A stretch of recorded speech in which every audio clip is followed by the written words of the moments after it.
हम सबके चारों ओर पौधे ही पौधे हैं। पार्कों में, बालकनियों में, सड़कों के किनारे। पर कभी रुककर सोचा है कि एक विशाल पुराना पेड़ और एक छोटा सा गुलाब का पौधा, इन दोनों को हम पौधा क्यों कहते हैं? चलिए आज पौधों की इसी कमाल की दुनिया के कुछ राज जानते हैं। जरा यहाँ देखिए, एक तरफ है आसमान को छूता हुआ एक विशाल बरगद का पेड़ जो शायद सैकड़ों साल पुराना हो, और दूसरी तरफ एक छोटे से गमले में लगा हुआ एक नाजुक सा गुलाब का पौधा। है तो दोनों पौधे, पर इनके साइज और रूप में जमीन आसमान का फर्क है। तो सवाल यही उठता है कि अगर ये इतने अलग हैं, तो फिर ये दोनों पौधे कैसे हुए? क्या कोई आसान तरीका है जिससे हम पौधों की इस पूरी दुनिया को समझ सकें? जी हाँ, बिल्कुल है। तो चलिए इस पहेली को सुलझाते हैं।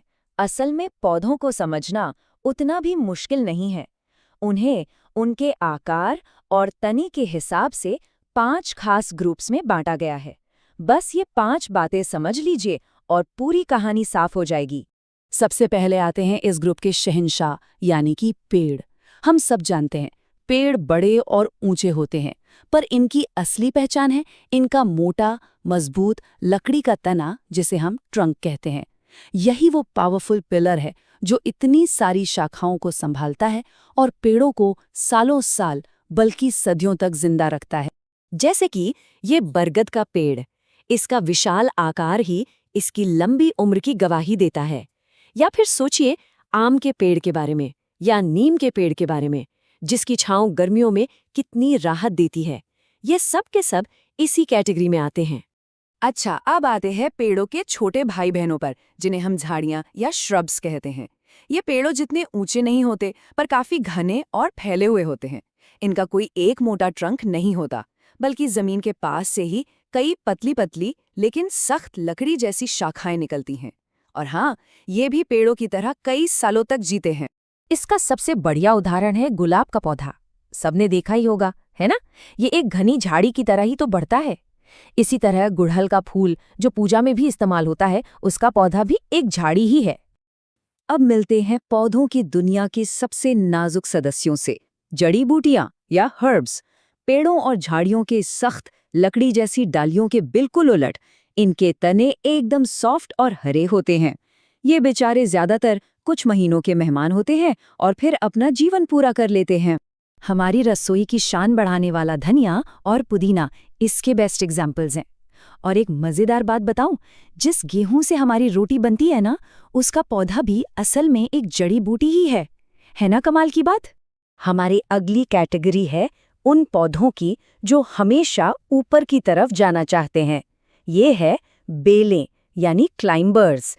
इनका इरादा तो बहुत ऊंचा होता है, पर इनके तने इतने कमजोर होते हैं कि ये खुद से खड़े नहीं हो पाते।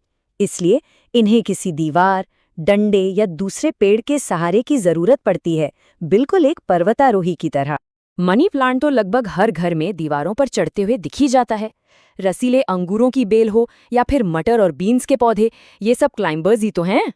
और हमारी आखिरी कैटेगरी है क्रीपर्स की, यानी जमीन पर रेंगने वाली लताएं। क्लाइंबर्स की तरह इनके तने भी बहुत कमजोर होते हैं, लेकिन इन्हें ऊपर चढ़ने में कोई दिलचस्पी नहीं होती। ये तो जमीन पर ही फैलना पसंद करते हैं, अपना रास्ता खुद बनाते हुए। कद्दू या तरबूज इसके सबसे अच्छे उदाहरण हैं। अब जरा सोचिए, अगर ये भारी भरकम फल किसी पतली सी बेल पर ऊपर की तरफ उगते तो क्या होता? तना तो वजन से ही टूट जाता। इसीलिए ये जमीन पर फैलकर अपने फलों को सहारा देते हैं।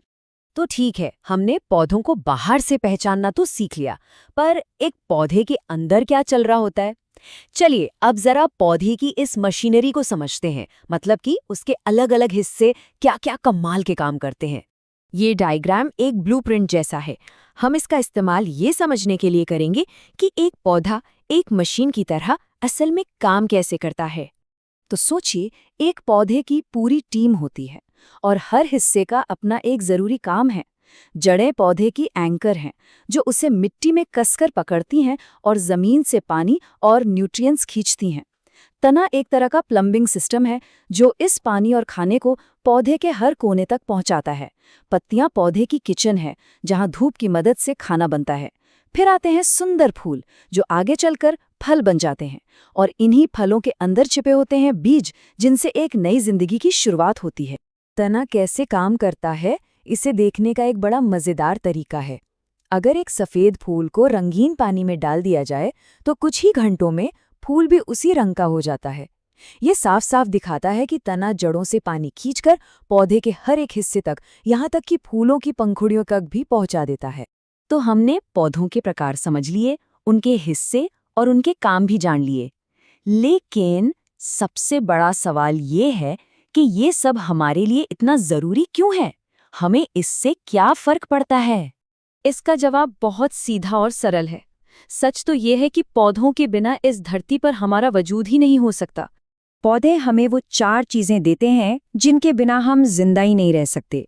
सबसे पहले ऑक्सीजन, हमारी हर सांस के लिए जरूरी। दूसरा भोजन, हमारे शरीर को चलाने वाला फ्यूल। तीसरा फाइबर यानी रेशा, जिससे कपड़े, घर और ना जाने क्या क्या बनता है। और चौथा दवाइयाँ, जो हमें बीमारियों से बचाती हैं। ये कहना बिल्कुल भी गलत नहीं होगा कि पौधे ही हमें कपड़े पहनाते हैं और हमारी दुनिया बनाते हैं। चलिए इस फाइबर वाली बात को थोड़ा और समझते हैं। जरा सोचिए, हमारी आरामदायक कॉटन की टी शर्ट कपास के पौधे से आती है। घर में जो बोरी या कालीन है वो शायद जूट के रेशों से बनी है।